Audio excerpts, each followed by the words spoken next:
I'm here in the square of Wadsworth, and we're going to try and give you a little history of Wadsworth back in the early 30s and middle 30s, where I was born and raised. So why don't you come along with me and we'll take a walk around our town.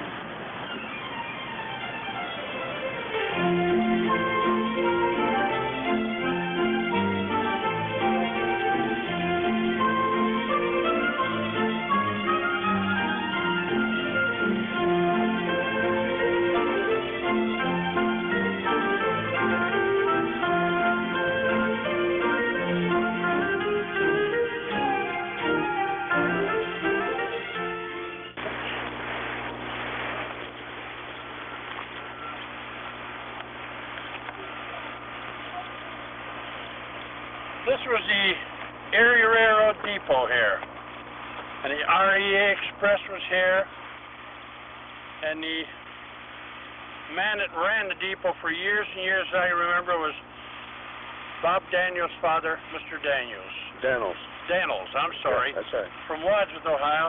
He ran it for years, and of course later on it was tore down. And over to the left of the depot was a home that was Mills, Mr. and Mrs. Mills. He worked at the brickyard, and she took in washing and ironing, and they had about 3 or 4 boys and the same amount of girls. The oldest boy was Dick Mills, who was studying to be a doctor. And then, of course, Gus Mills, well known in Wadsworth for his football. He went on to college and then became principal at one of the high schools in Cleveland, Ohio. Phoebe was one of the daughters, and I believe she went on to on the college. And Levi, quite a football star in Wadsworth, he went on to college and now lives in California, teaching in California. He possibly may be retired. The other younger brothers and sisters, I didn't remember too well what they ended up in their careers. But that home was right here, just to the left of the Erie Depot.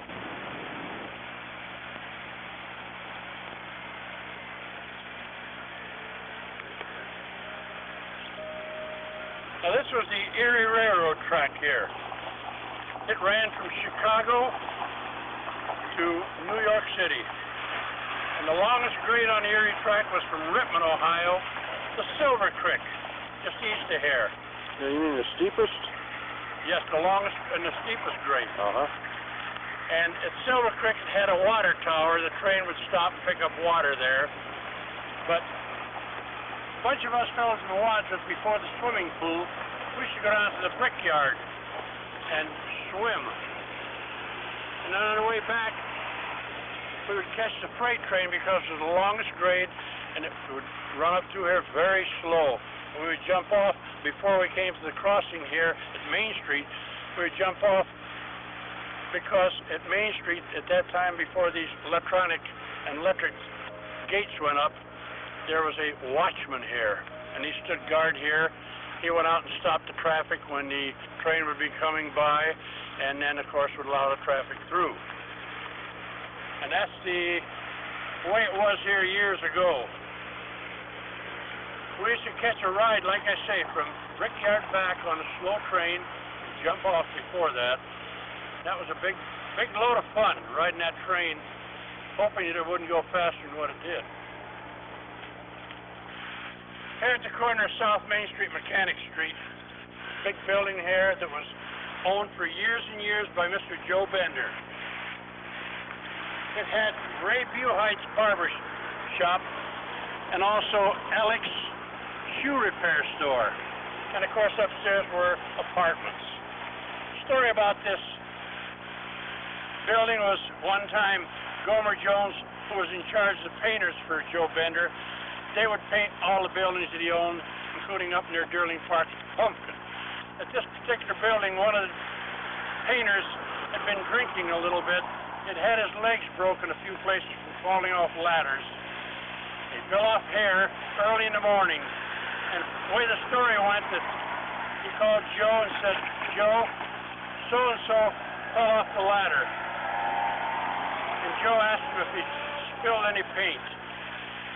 It's quite a funny story, whether it was true or not, but it was a funny story. It went around town for quite a few years. Up Mechanic Street, the big building up there was a welding store, welding shop for years. And beyond that was E.J. Johnson's construction yard. He kept his equipment there, his dump trucks, and of course he had a home he had built later on in the same area, but it faced Walnut Street, the next street up. The back of it went right down into his yards that he owned. Here on the corner in Mr. Bender's building was a fellow that was well known in the South End, always a smile on his face, Alex. And he had a shoe repair here. And he'd walk around the South End joking with everyone. Everyone knew they could get a story and a laugh or make Alex laugh. He was always smiling. Up from Alex, in part of the building, was Ray Buhite. He had a barber shop there for years. Years he had a barber shop. And upstairs in this building were apartments. These apartments were very nice apartments, South End of Wadsworth, some of the best in the South End. Here at the corner of Walnut and West Bergie, a little candy store owned by Spices. They had the candy store there for years and years, and I believe previous to them was a people by the name of Longnecker. Alton Longnecker was the son. I remember Mr. Longnecker. And of course that street leads up to Whitlam Paint, and Brogan later on had a big yard at the end of West Walnut Street. Okay, on West Walnut also on the right-hand side was the main buildings for the Wadsworth Lumber Yard, and on the left was a storage building. Here at the corner of Main Street, just about where the fire plug, was the lumberyard office, with an apartment upstairs. And that was my first bachelor apartment after I came out of the service. I lived there for a few years, upstairs in the lumberyard. Later on, the big fire in Wadsworth was when the lumberyard burned down. Later on, they tore the building down for the office. Next to the lumberyard office, here, near the railroad tracks, there was a big feed mill. There was one on the south side of the tracks and one on the north side of the tracks. And you would see the farmers come in with their tractors and their grain trailers, bring it in here, and they would grind up the grain. And when they ground it up, you could hear the noise all over the south end from the grinders working. And of course, if we stand inside, you get a lot of the dust from the grinding of the corn and the wheat and this and that. And those structures stood there for years before I could remember, and still stood there probably right up into the 40s, the early 40s.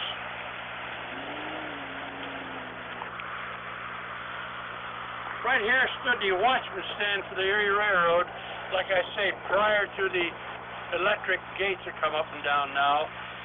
And this feed store structure here was called Plank Elevator.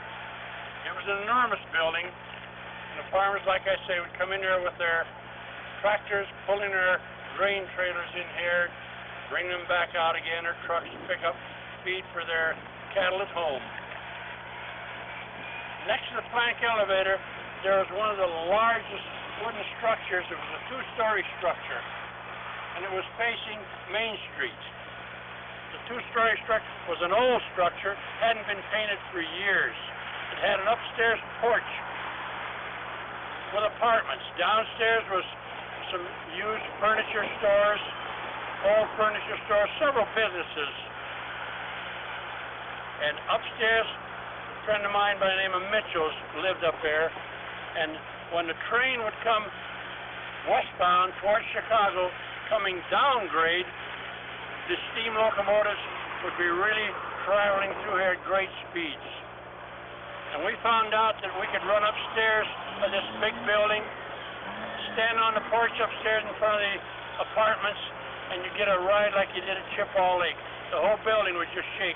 We'd hold on to the poles up there and get a free ride till the train went by.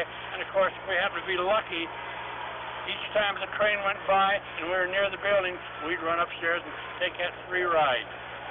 Downstairs was a fellow by the name of Dutton, had a furniture store, and of course later on, his son is Red Dutton, a big sports announcer from Wadsworth. His grandson, another Dutton, was a football star in Wadsworth, ended up teaching and principal at UL Light in Barberton, Ohio. Here in the corner of State Street and South Main Street, the only house on this corner was Mr. Eckhoff. He was the owner of the Echo Grill across the street. And for years and years, back in the late 30s and early 40s, they would bring movie projector here and project a picture show up on the side of the building of this old building with the apartments on top. And on certain nights, we'd come down there in the summertime and sit down in the parking lot, bring your chair, or bring your blanket. People would park in their cars, some of them, and would watch the movies. They were free movies. I don't know if they were put on by the South End merchants or not, but later on in years, this parking lot was used as a carnival spot for the South End merchants. Had their own carnival for years, and the parking lot was used for that when the house was there and after the house was taken down of Mr. Eckhoff. Here on State Street, on the left side, which would be the south side, the only buildings that I could remember were down at the next corner was Basco's Coal Yard. In between here and there are only houses on the left-hand side. Now, on the north side of State Street here, there are a couple older buildings here, and they had some used furniture stores. They had a church in there for a while, and also on that side was the DH&L supply. At that time, I believe the owners were Robinsons. Mr. Robinson had about 3 sons, and they all helped along with the business, and Mrs. Robinson in the office for the supply company here. Up here at the corner, where the parking lot is, was a big building. At first I remember was Freeman's Drug Store. There were apartments upstairs, I believe at one time, including Dr. Zwick had his office upstairs, and of course several apartments. The Freeman Drug Company, the owner was a traveling salesman, and Mrs. Freeman ran the business. Later on, Freeman Drug Store building became Highburner's Beverage Store, and later on, West Food Market. Gay West had a food market there before he put the building in here on the south side of the corner. I don't want to forget, on the east side of the main street here, in what we call the gully, was an old structure, was a cafe, or like we say in the South End, a beer joint. And it was owned by Jim Battisi, and earlier by several other owners. The cafe had been there for years, and it now was torn down years later. Recently, in the last 10, 15 years, it was torn down. On State Street, the Chippewa Salt Company, Ohio Salt Company, burned down in 1928. The chimney, which was yellow brick, was left standing for years. And I believe in the early 30s is when they took the chimney down, or the middle 30s. And a friend of my brother's climbed at one time, used to play the banjo, climbed at one time and sat on top and played his banjo. And of course, they worried about kids climbing up and down that chimney, so they tore the chimney down. All of us thought that the chimney would go over. And we waited for days and days while they set the explosives at the bottom. And to our amazement, the chimney just folded down like a periscope, like a telescope. It went right down to the ground, and from those buildings, there was one home built in the south end of Wadsworth, and many, many walks around the south end of Wadsworth. And the homes, walks were built from the brick from that chimney. Behind me, a home up there has a tile roof. That was the first offices for the salt company. Mr. Yoder had those offices, the same one that had the house that my father purchased up on Chestnut and Main Street. And it was built the same way with the red tile from Spain on top. Later on it was owned, early I remember, by a Mr. Rodich. And it still stands there as a home. Because when the salt company went down, the office was out of business. The salt company moved to Rittman, the offices moved up on South Main Street, just beyond the Mad Shop, north of the Mad Shop, on Main Street on what we call the Injector Hill. Here the creek that runs through the south end of Wadsworth runs down through the salt company and on into Rittman. There was a closed pipe here that you could stand in, and it ran all the way up to the Ohio Match Company. And a couple friends of mine used to come down here with flashlights and walk up that pipe. It was tall enough for a full-grown person to walk through. We could walk all the way up to the match shop with flashlights, and we'd see rats. Scare you to death, but at that time, being at that age, we weren't that really afraid of it. Now I wouldn't walk up through there for anything in the world.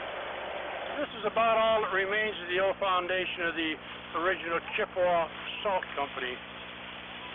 And for years, we used to come down here as kids and play around the old ruins and playing that it was an amphitheater, that was an old fort, anything our imagination would run away with. We play down here in the old Salt Company ruins. Here on one corner of Lyman Street and Water Street, little old buildings, deserted now, used to be Chupa's grocery store. Mr. and Mrs. Chupa and the family ran the store. They had Italian groceries. It was quite a big thing in this part of Water Street because this at one time was called Little Italy. They lived upstairs, and that was the last owners of a grocery store here. On the other side of the street, there's a home put in there now. It has a porch on the front.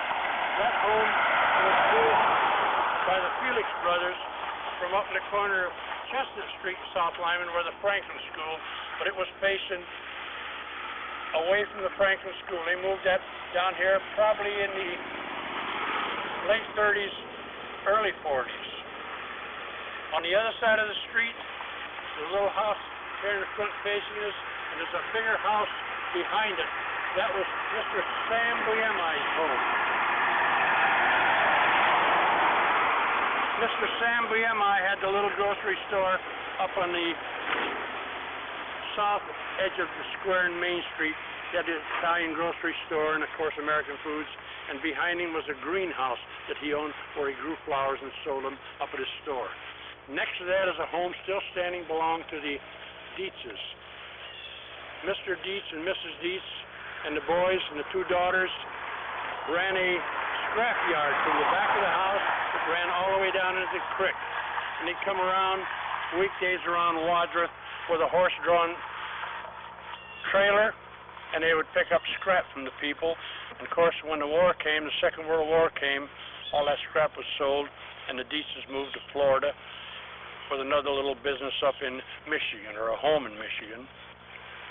And this was, like I say, called Little Italy.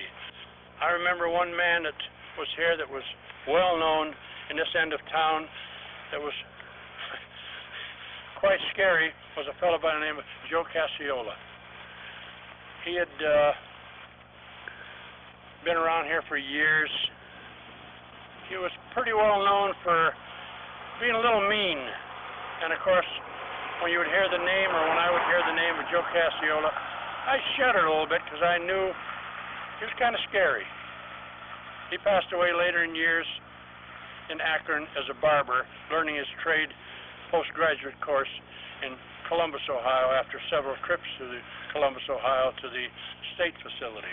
Here on the north side of Water Street between South Lyman and East Street are two buildings that have been homes for years, but you can tell by the storefront on them that earlier they were businesses, and the businesses I remember there in the 30s, early and late 30s and 40s were cafes, or as we call them down the South End, beer joints.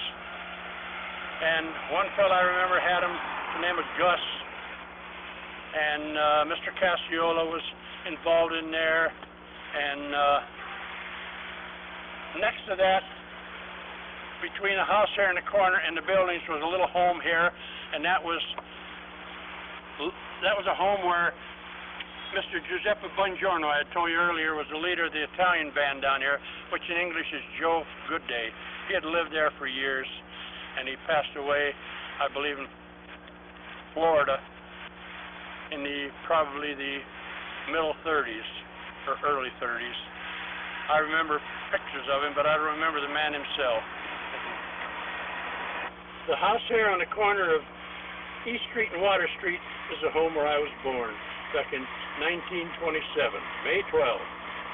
Just around the corner facing East Street was the second home my father owned. My father owned both of these homes, and at an early age, just a few years old, we moved to the corner of Chestnut and South Main Street in the brick home that was formerly built by Mr. Ben Yoder from Salt Company. On the south corner of East and Water Street, it's all overgrown with bushes and trees now. It used to be a pathway that would go down into what we called a gully, step across the creek, and up the other side of the bank would be Walnut Street, and the kids from Franklin School would take a shortcut instead of going around Main Street and up Walnut, take a shortcut down through there.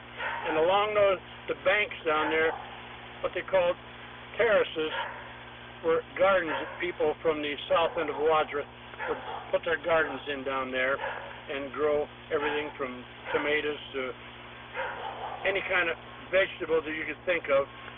Whatever their nationality was, that's what they grew. Of course, the Italians grew the tomatoes, mostly.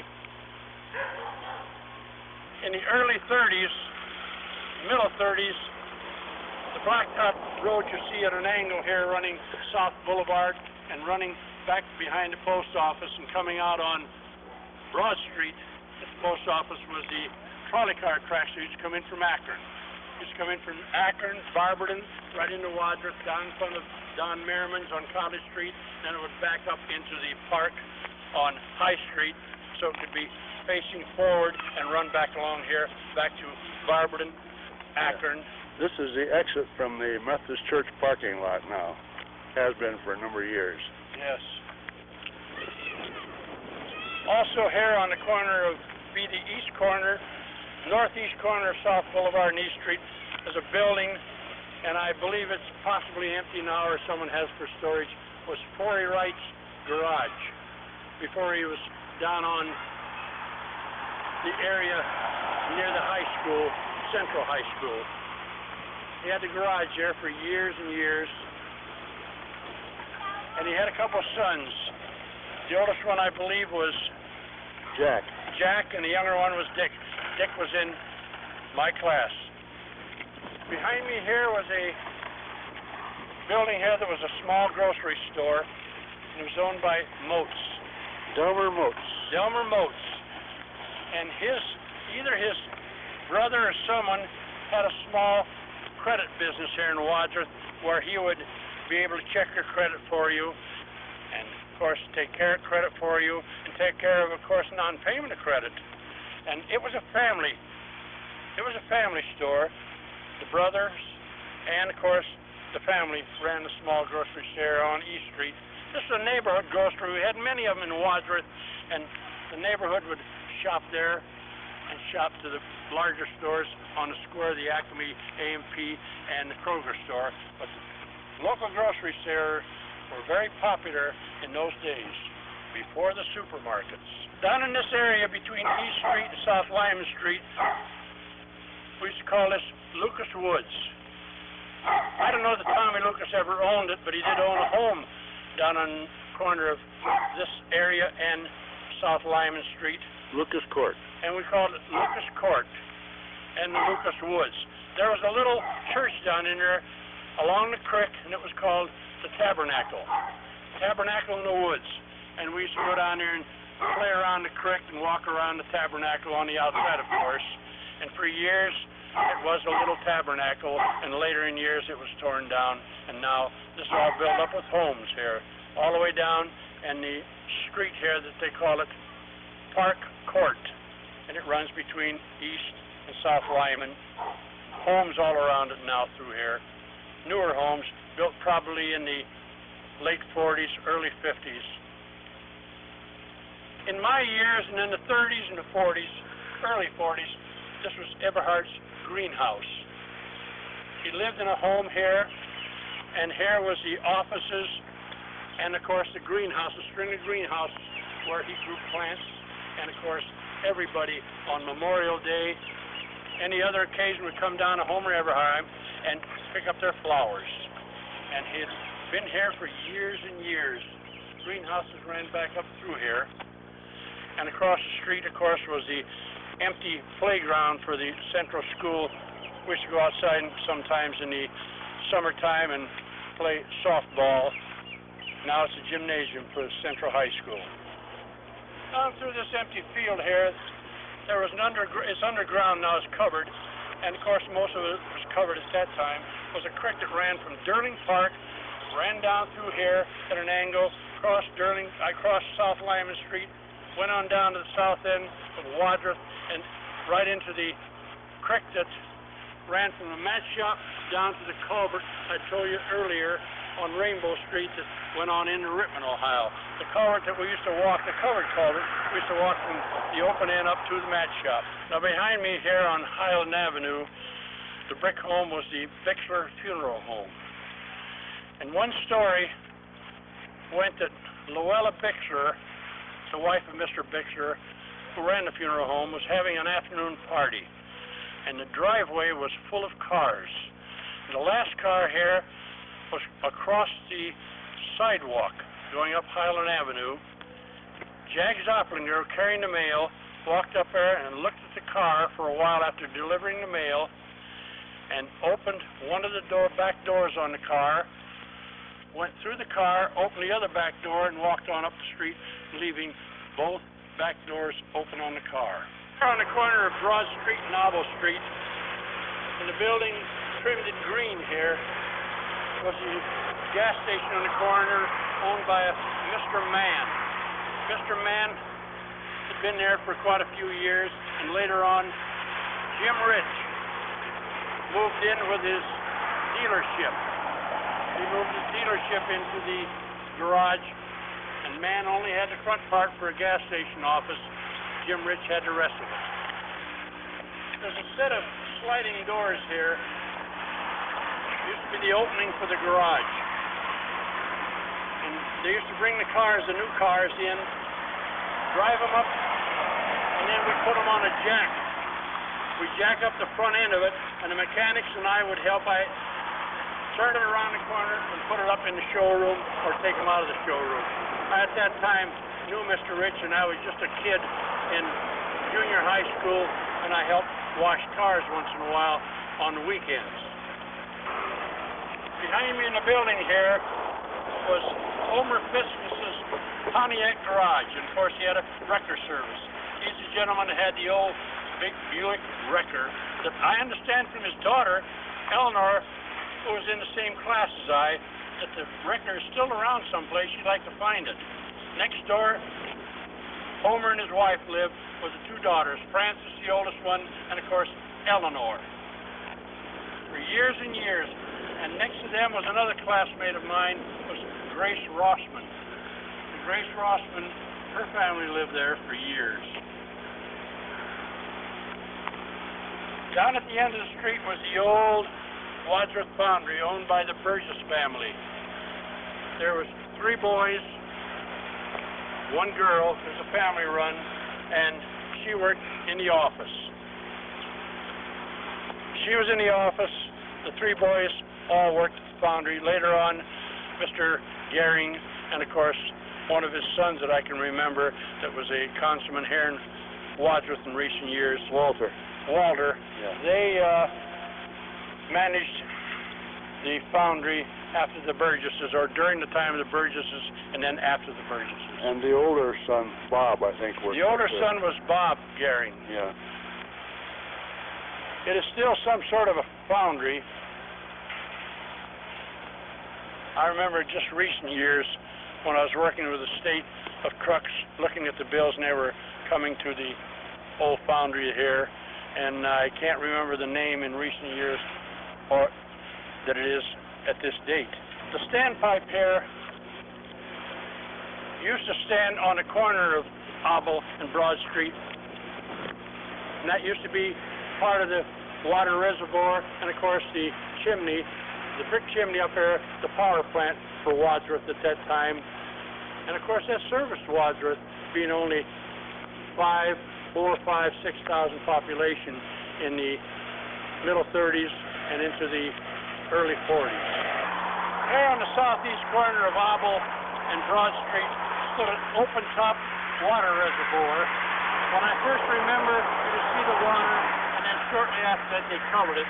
It was probably about maybe 6-7 foot high and probably around 25-30 foot across. It was a round reservoir. The city used it for years for their reservoir until they put the standpipe towers in. Up through here ran a rail spur, ran up past the foundry, across Broad Street, and past Henry Cole and Ice. And of course that part of the Catholic Church was not on at that time. It ran right through that building, past Henry Cole and Ice, ran all the way up Crestwood Avenue and into the Red Rock allotment now, of course, which was undermined by coal mines years ago, and of course probably some of the coal shafts are still under the area at Red Rock. We're behind the Catholic Church here on Broad Street, and on the north side, this little roadway up through there was the tracks that we were talking about, came past the foundry and up through here and past Henry Cole and Ice up to Red Rock. Train tracks. The train tracks, I'm sorry, it was a spur, and it went up to the Red Rock allotment now. The building still standing over there was Henry Cole and Ice. At that time you'd come up here and pick up coal, haul it yourself, or they would haul it for you, and of course ice. At that time they also would haul the blocks of ice to your home. And they were in blocks, and a man would come in front of the house, open up the back canvas on the truck, and he would chip the block of ice almost perfect.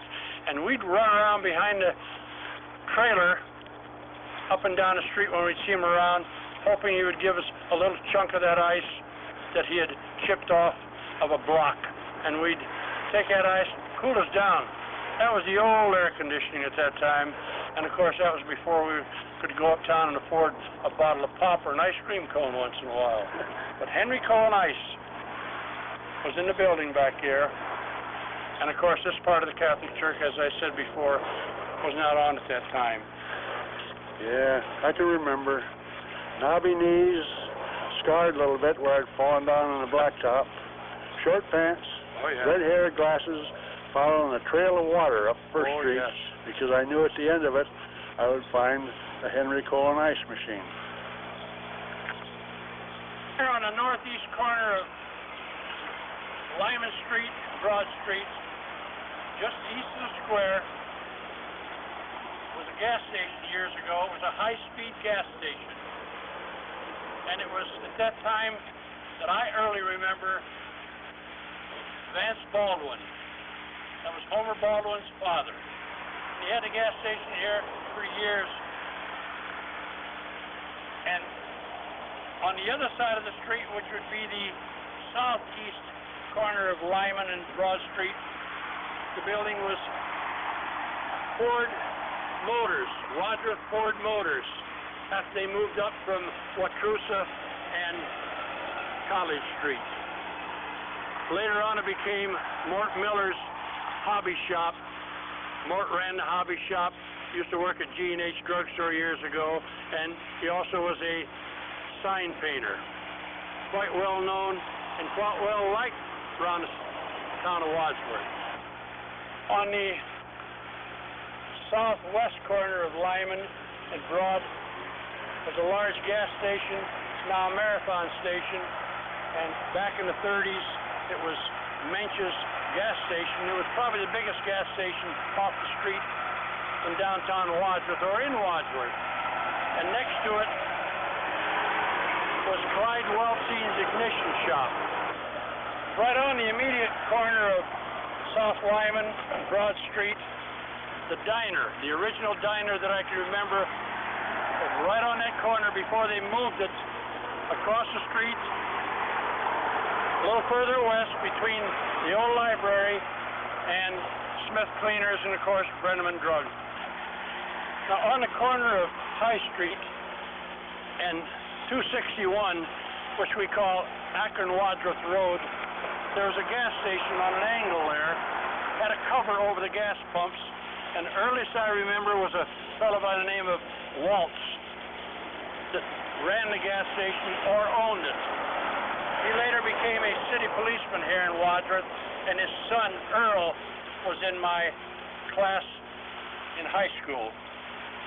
The gas station ran for years, and later on a fellow by the name of Tom Gertner, who also lives in Wadsworth and still resides in Wadsworth on West Street, picked up the gas station, and I believe he was the last owner of a gas station there. Later on it became a real estate and insurance and investment building. And just next to it, the video tanning store now, that was Taylor's Food Market. Again, a small grocery store, and that was run by a lady. Her maiden name was Dorothy Burris, became Dorothy Taylor, and it became Taylor's Market. Later on, she lost her husband and married Tony DePleto, and for years and years it was Taylor's Market, run by Tony and his wife, Dorothy. And next to it, the little brick house, her father, Mr. Burris, a contractor and a bricklayer, built that home for her. And of course, that was about all there was here on this corner of 261 or Wadsworth Akron Road and High Street. Anything north of that on High Street was out in the country. There were several homes up there, the Hall Farm and the Collier home that we knew of, but no businesses until you got clean up to Clark's Corners.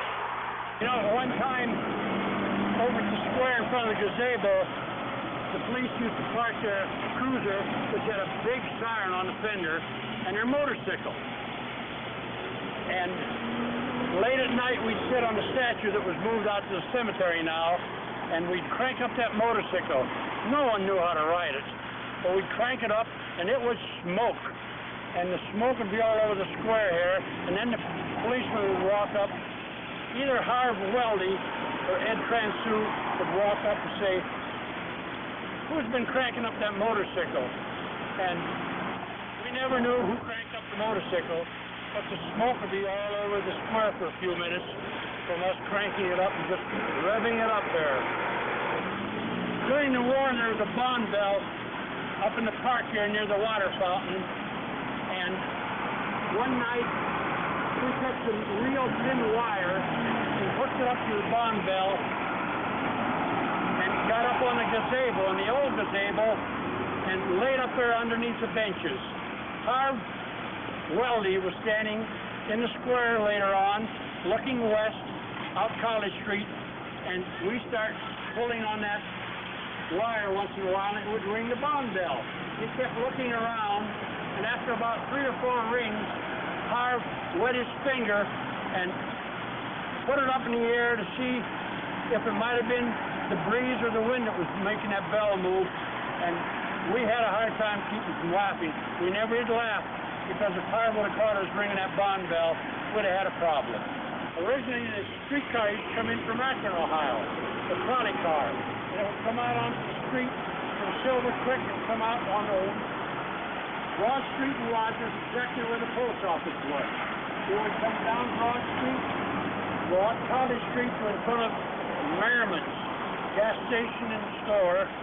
There it would stop, and it would back up. It would back up here into High Street, which was an area in the center. It would stop there, and that would put frontwards, and it would go back out again, and start back up Broad Street, and back over the same tracks at the post office, heading for Silver Creek, west side of Barberton, and into South Main Street in Akron.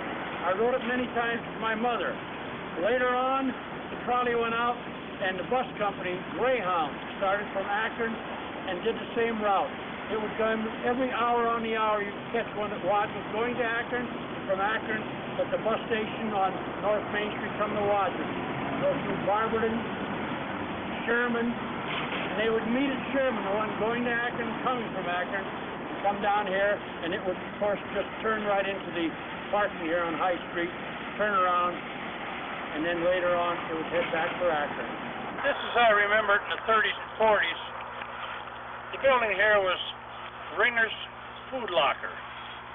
It was one of the earlier food locker places where you could purchase your meat either here or other places and rent yourself a food locker here and come out here and store it in there before we got freezers into the refrigerators at home. At that time, just small freezers at home with just ice cubes.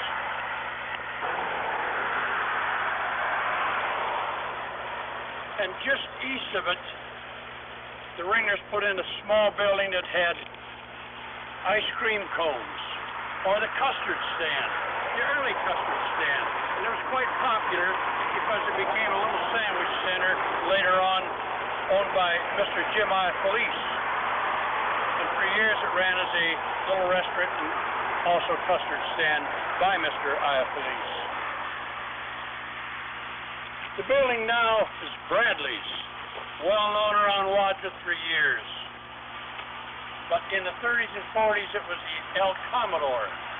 That was before the custard stand that had a small counter in the front and just a small building. The rear of it was all added on later, but the El Commodore had just a little restaurant in there, small short counter, and a few booths. It was quite a hangout because of the AC field being just east of it, and the AC field had the ball games. Had the ball games on evenings and weekends, and in the wintertime, they had wintertime activities there, sponsored by the City of Wadsworth. The AC field here, the AC ball field, just east of the El Commodore on College Street, they have quite a few big ball games. They played baseball here. Quite a few merchant teams in Wadsworth played Sundays, evenings, and in the wintertime, they used to flood this entire field here. They would flood it with the fire hoses, and it would freeze for ice skating. And around the edges, they would put big 50-gallon drums, empty ones, and build fires in them for you to keep warm. And you could ice skate, and we had quite a few ice skaters here in Wadsworth that were very good. Then, to warm up a little bit, you could walk next door to the El Commodore and get yourself hot chocolate or a hot sandwich. And this is quite a popular place in Wadsworth, summer and winter. The building across from the AC field here on College Street, which is now Shelley Glass and Upholstery, back in the 30s and that, early 40s was Loudermilk Studebaker Garage. They sold the Studebakers there. That was a showroom in the front, and repaired them there. And Mr. Loudermilk managed it and owned it. Studebaker was quite a car at that time, and I believe all those were manufactured in Fort Wayne, Indiana. Still a popular classic car for the classic car shows around the area. Next to it, about where the car wash and the empty lot, parking lot, was Nyland Black. Had a big steel closet hut where he had his early Mercury garage. It was a Mercury garage and repair store, and it was owned by Mr. Nyland Black. And that was between Loudermilk and now the Colony out there. The Colony is lanes out there. Originally it was built by Dr. Neville Klotz. The upstairs was a big bowling alleys, and downstairs was a roller skating ring originally. Later on, the VFW took over the downstairs, and later that moved into the square of Wadsworth. And upstairs are still bowling lanes. Downstairs is a party center, I believe, now. The building on the west side of College Street, just prior to Isham Memorial School, which at that time was called Centralized School, and all the children that came on the school buses from out of town went to Centralized School until they got into junior high school, then they went to Central School. This was Steiner and Rohr's Oldsmobile Plymouth garage. Mr. Steiner was the owner of the Oldsmobile part of it. Mr. Rohr was the Plymouth part of it. And it ran here for years, and they also had a mechanic here by the name of Mr. Barton that worked well into his late 80s and early 90s as a mechanic, as a master mechanic. Later on, General Motors and Plymouth Motors, or Chrysler Products, made them split. Mr. Steiner took his Oldsmobile sales into his home just beyond Isham School. Mr. Rohr stayed here, and later on it became Rohr and Barton. The mechanic took over his share of the business, and now it's the Wadsworth School Administration buildings. The thing I remember most about Steiner and Rohr, my father used to love Plymouths. And the first new car I remember him purchasing was a 1933 Plymouth. Now he would come out with my uncle Joe LaRocca, and they would purchase two cars, thinking a better deal. We would come out here sometimes 2 or 3 evenings and stay out here for 3 or 4 hours. My mother, my father, and I, the youngest, older brother and sister, were home, and they would dicker out here for 2 or 3 nights, several hours each night, with Mr. Rohr and Mr. Steiner, over a difference of maybe $20 or $25 for both cars. At that time, that was a big price because the cars were well under $1,000. They were probably around $500, $600 for a new car.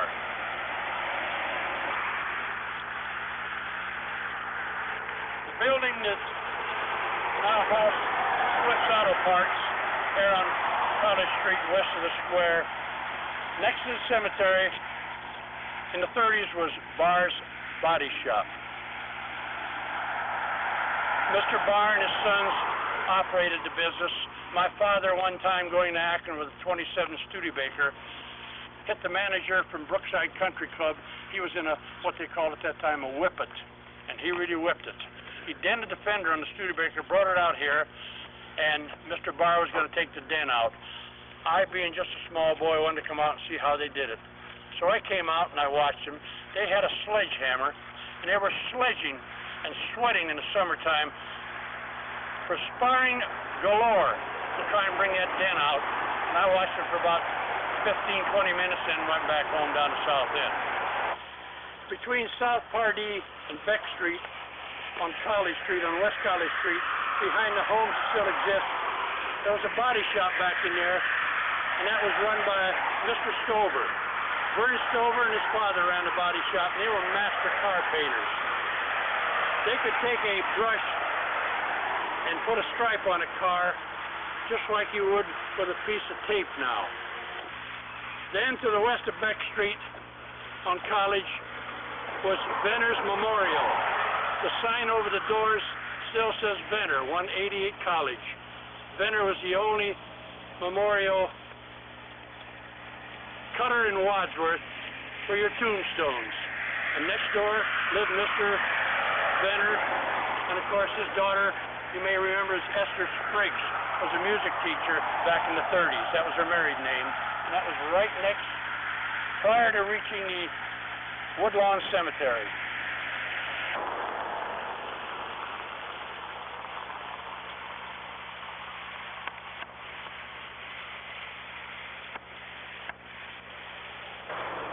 At the beginning of this series, from the gazebo, we talked about sitting on a statue that faced west in front of the gazebo. This is the statue that we sat on. old people, young adults, children would sit on a statue and watch a small amount of traffic that, of course, drove around this big square of Wadsworth town. Also at that time, in the square, Bake's Drugstore. We spoke of Bake's Drugstore. Later on, it was purchased by Ward Roan, and later, Mr. Richmond had his first drugstore in Wadsworth, which is now the chain of Richmond drugstores and pharmacies around the area, including Barberton, Akron, and surrounding areas. Also at that time, just north of the Lutheran Church on the square on High Street, we spoke of Young's Shell Station. That at that time also was a Packard garage that was being operated by Mr. Bose. He had a son by the name of Sterling Bose. Mr. Bose operated that Packard garage for years. North on High Street, off of North Street, also was a small candy store just around the corner, an ice cream store run by a Mr. Zeke Young. Now the thing about Mr. Zeke Young, he could eat more ice cream than any 4 people in Wadsworth. They say by the time you ate one ice cream cone, he could eat a half a gallon of ice cream. That was a story, but I'm sure it was pretty close to being true. Down at the south end of Wadsworth, also off the main drag, was at the corner of South, Lyman, and Pine Street, a little candy store. The building front still exists there, right behind the Franklin School. It's quite popular with the school kids. Was Stolage's Candy Store. That was quite popular with me and with the rest of the children. You could buy penny candy. The city limits of Wadsworth at that time was just prior to the AC Ball Diamond westbound on College Street, before we got into the Diamond and into the Ringer 3 stores, which was El Commodore, ice cream stand, and the food locker. The Star Theater on the corner of Waukerusa and College Street in the square of Wadsworth, which was formerly in the early 30s the Ford Garage, then became the Star Theater, then became Knapp's, and now is Wadsworth Hardware. While it was Star Theater, it had all Western films only. And as kids, as young fellas, boys and girls both, loved Western films.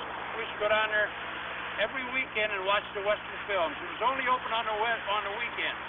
And that, of course, was owned the same as Grand Theater by Mr. and Mrs. Sykes and managed by Eddie Mills.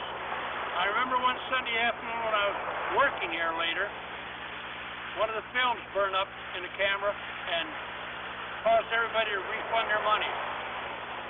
But as high school kids would go down and watch the theater, the Western movies, we'd sit down near the front and tell little kids to sit real close, because when the cowboys would shoot those pistols off, they could pick up the shells. But to be careful not to sit too close and be alert, because the horses they rode might kick them if they were sitting that close. Of course, some of them believed them, some of them didn't. They'd look at it like just a big joke, which of course it was. Somewhere in passing, I've picked up a few things from time to time. Here's one of them. History is a word given to events in order to mark them for our forgetfulness. Yeah, that may be, but I think that Charlie and I have spent about 3-4 weeks here marking them with your memories. What do you think, Chuck? Oh, great. This has been a great experience for me. Coming back to my hometown, born and raised here, and love every inch of the town. I've got the best memories in the world of this town. The school days, businesses uptown, and I always call it a town. I slip once in a while and say city, but it's a town. It's a great town. The people here, at one time we knew everyone in town. Now we don't quite know everyone in town, but it's still a friendly town. The fun faces I see in town are the people I don't know are still friendly. They've learned to live in Wadsworth like we did, as a friendly town.